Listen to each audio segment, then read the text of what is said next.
r/ask Reddit. What's the most refreshing act of I don't give a duck that you've ever witnessed? In high school, a friend of mine got piss-loaded drunk. I mean, it's a miracle he didn't end up in the hospital, and he didn't have a drive home from the party, so what does he do? He calls the police and says, yeah, there's some drunk ducker walking up 3rd Street yelling, and what does he do then? He walks up 3rd Street till they pick him up and drive him to his mother's house. Best one.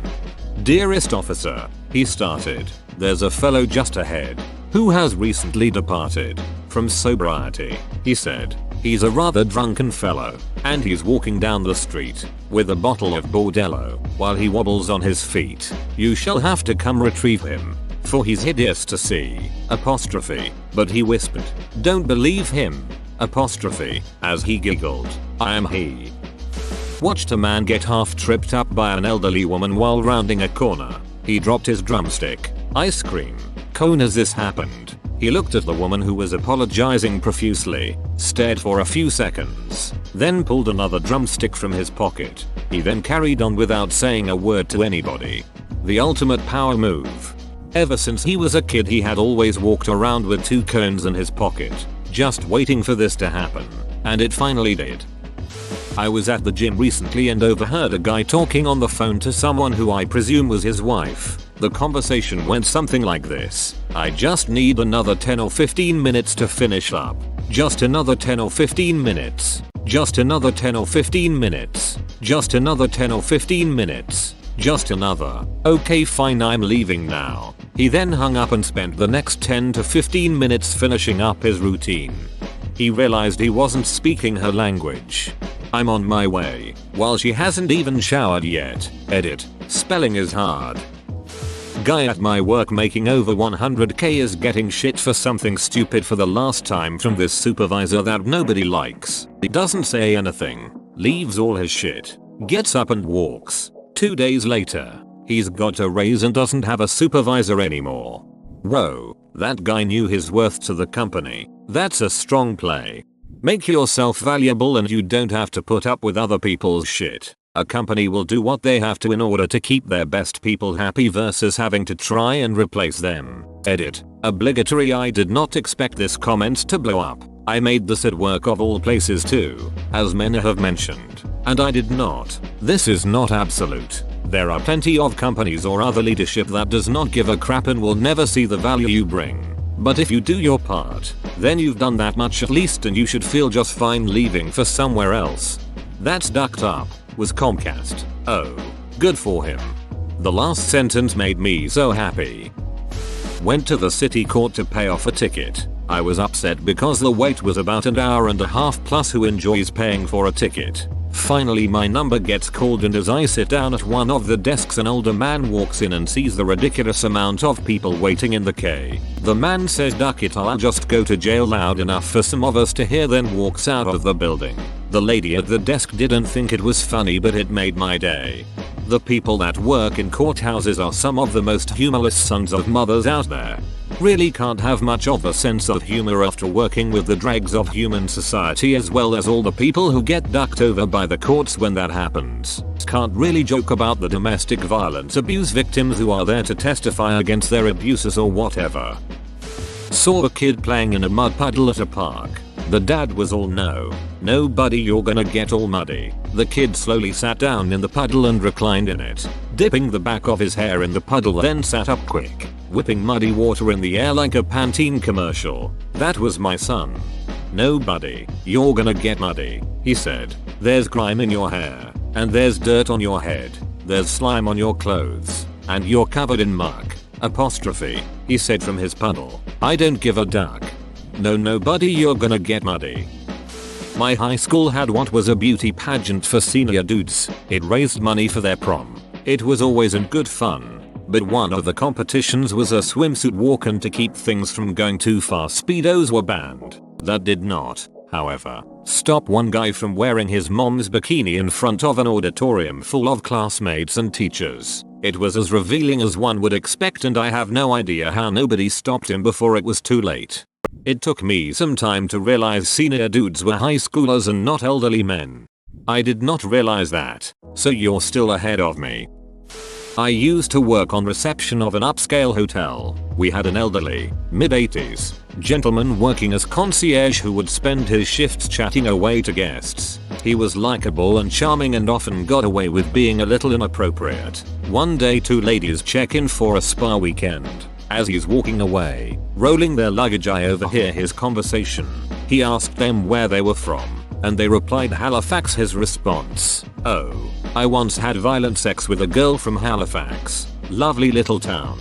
They laughed. Old people can get away with all sorts. Edit. For clarity, Halifax, UK, not Nova Scotia.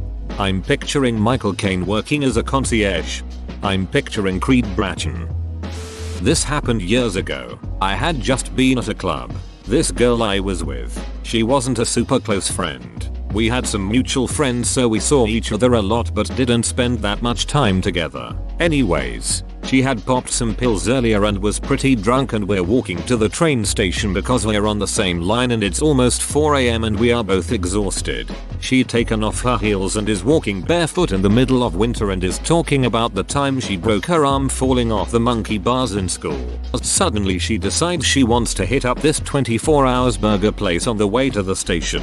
We get there and she buys me a burger because I'm short on cash, but she also buys 5 extra burgers and fries, and at the time I was teasing her about how much food she bought. Very casually she mentions that they're for a friend, and when we get to the station she walks over to a couple of homeless dudes and sits down next to them and starts chatting like they've known each other their whole lives. It was a bit awkward for me. I had never spoken to a homeless person, and these were proper homeless people, like they smelled pretty bad and were missing half their teeth. They were nice guys, but boy, it was a new experience for me. Anyways, so we're eating burgers with these stinky homeless guys and then they light up a joint and share it. The fact that she shared a joint with these toothless people really grossed me out, but I stuck around. When our train was only a few minutes away we said goodbye, and I spied her slipping them some cash after hugging each of them goodbye. We got on our train no problems, and I asked her how on earth she was good friends with random homeless people, and she laughed it off saying that she usually chills with them when waiting for the train. It was crazy to me. She had done something wonderful for another person like it was no big deal at all. It really put me in my place when I realized that I would otherwise had never even looked at someone like that. She didn't seem to care at all about the entire exchange, and that moment sticks with me as an example of someone doing something good without needing any kind of validation. Seriously, get you some homeless friends. I have one. He went to Vietnam at 15 and came back ducked up. His family is loaded, though. He's homeless all summer, fall and spring, but his family sends him to rehab every winter. One winter they couldn't find him, so they asked me to show them where he liked to loiter. 2 super old people, I think his siblings. I say sure, and they take my number for later so they can reach me after my shift. He had hung out by the restaurant I worked at and they knew of me. He told them he had a friend who got him socks and smokes and mentioned me having a buzz cut. Anyway, shift ends and I get a call. They sent some kid in a Tesla to drive me around and look for him. They used me to draw him out and it worked. I'm walking him back and he's like, "Did they talk you into this?" Well, it was fun on the lam. Man, watch this. He spoke like the hippie from that 70s show. We get in the car and he taps me, so I look back in the mirror and he starts going off about not wanting to go and he's faking it all. Finally, he says to the kid, "You put a bounty on me. Man, you're the man. Now, you got the bounty, pay the hunter, man," and other things along these lines. He basically scammed his nephew out of a few $100 for me. We get back to the restaurant and the old people meet us in another Tesla. I get a few more monies for my help. When I left he was changing into new winter boots. He also winked at me and told me he'd see me next spring. Rick was a legend. Edit. Old Dirty Ricky is still alive, and since you all got me missing him, I called the restaurant and spoke to a buddy that still works there. Rick is less homeless now and has started dating the crazy cat lady. He hates cats. I know this, but he's sweet on her. Apparently, love finds a way. He also chased off a person who had stabbed a person sitting on a bench. He's the man. Now, I befriended a homeless guy in my mid-20s. I was a heavy drinker back then. On the scale of $150 to $200 in empties every month. One day I was loading them in my truck in the alley and I seen a homeless dude bottle picking in the garbage cans. I would see the guy like every other day. I called him over and told him I'm tired of taking my empties in all the time. I was flush with cash at the time and told him he could have them and that I would put them inside my back gate for him so I didn't have to take up space in my garage. Dude was in tears and very thankful. This was in a halfway shitty end of town. I and my neighbors had stuff stolen off him. I lived there 6 more years and never had another theft or break-in, and buddy always took the empties and would even give me a smoke if he would see me. Was on a ferry one day, standing next to a guy on the ledge. Guy was texting, dropped his iPhone into the sea. He just looked over for a second and pulled out some gum from his pocket and chewed on it and continued looking at the islands passing by. I looked at him once and he just shrugged briefly. Dude skipped straight to the acceptance stage. Zen master. I was driving behind a person wearing a hat driving their convertible with the top down on a nice summer day. For some reason they leaned their head out the car and their hat flew right off in the wind. Without missing a beat they reach over to their passenger's seat and put another hat on their head. Kept driving like nothing happened. Bill Mauldin had a similar story to tell about his grandmother. In his autobiography The Brass Ring, he says she was on a train as it was pulling away from the platform waving goodbye with her gloves held in her hand when she dropped one. Without missing a beat she immediately threw the other one after. Her reasoning was along the lines, if I recall correctly, that whoever found the glove wouldn't be able to use just one, so she might as well complete the set. Overly complicated way of giving out free hats. At a New England boarding school, there was a kid who can best be described as a modern Mark Twain character. He grew up living on a boat, didn't wear shoes to places if he thought he could get away with it, etc. He was expelled just a few days before he graduated, I think for drug use but possibly one too many alcohol infractions. With nothing to lose, he took off all his clothes and walked stark naked from the dean's office back to his dorm. I would love to read a book about him. The Adventures of Huckleberry Finn. We were at a party in high school, and my buddy is wasted. Some girl comes over and starts yelling at him about him telling his ex-girlfriend to duck off when she was trying to explain why she cheated on him. He calmly stands up, goes over to my friend's refrigerator and starts looking around without speaking. The girl goes, "Are you even listening to me?" from across the kitchen. My buddy then, like a rubber band snapping, pulls out a Kraft Singles piece of cheese and throws it straight at her and it hits her in the forehead. He walked downstairs to the basement and passed out like 5 minutes later. This is the content I live for. LOL reminds me of this one story at my school.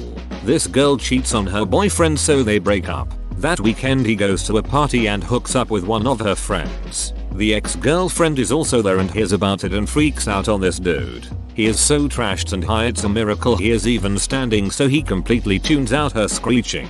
The crazy ex then gets mad he isn't reacting and start beating on him as hard as she can. Slapping, clawing, etc. He takes it for a bit then brings his hand back and delivers a beach slap that would have made any pimp in the world proud. It absolutely rocked her and she went down stunned. He then proceeded to step over her, walk to the couch where he passed out. I never advocate hitting a woman or girl, but goddamn if that wasn't the coldest thing I've ever seen in my life. The sound of that slap. At a high school party where everyone was drinking underage and there was around 90 people. I'll never forget watching the cops pull into the driveway and seeing every single person take off sprinting into the cornfields. Rural area with a mile of corn 500 feet from the house. And with everyone sprinting away from the cops, one guy sat in a lawn chair and continued to drink his beer while everyone else was running around. I was watching it from the bed of my truck hiding. Go to finish that beer. Random question.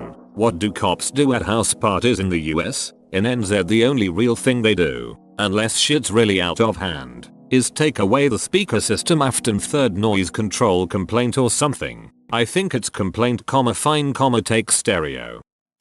Went to one of the nicer theaters in town. A cool date night place that most people get moderately dressed up for. Place serves actual food, and it's good food too. Reclining, reserved leather seating, a bar, the whole 9 yards. There was a lady, mid-50s, early 60s, there with her husband. She was in PJs. wrapped in a blanket, carrying a pillow, and having her husband, dressed in khakis and a polo, collect tons of children's candy, and just sits down in her ducking cocoon of blankets and snacks. This lady is my inspiration.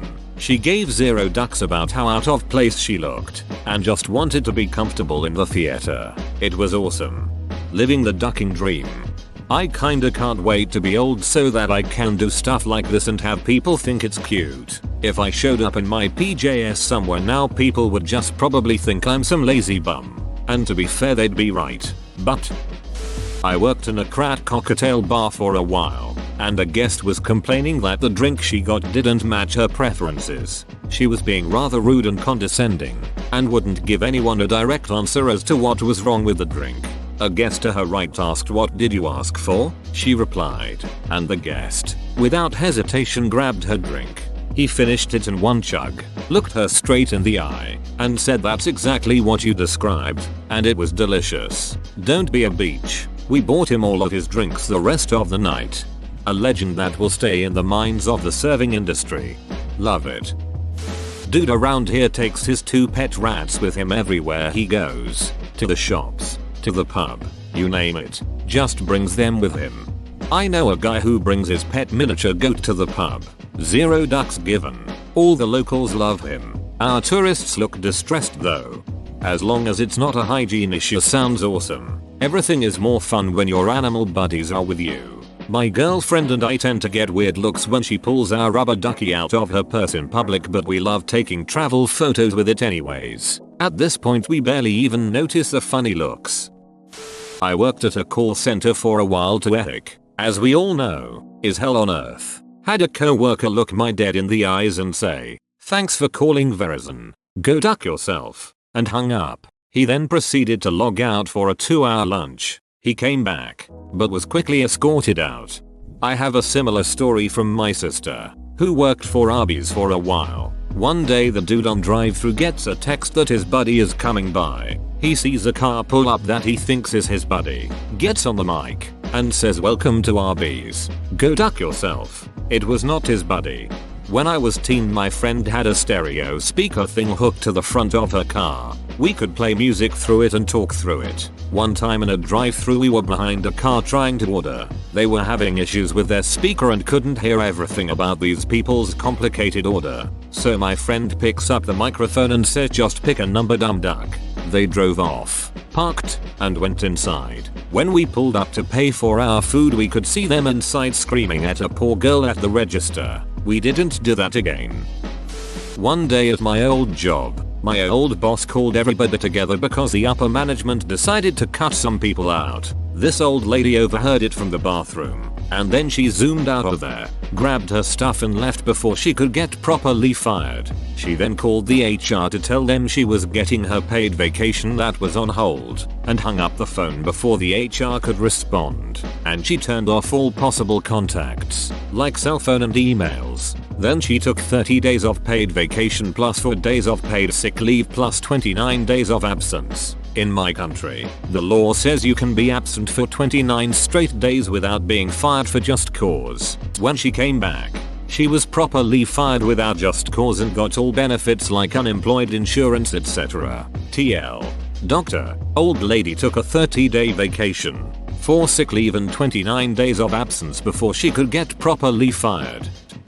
Whoa, you made it to the end? You're a ducking beast. I'll cut you a deal. Smash like and subscribe for more curated content, bruh. It's free and that's a great price.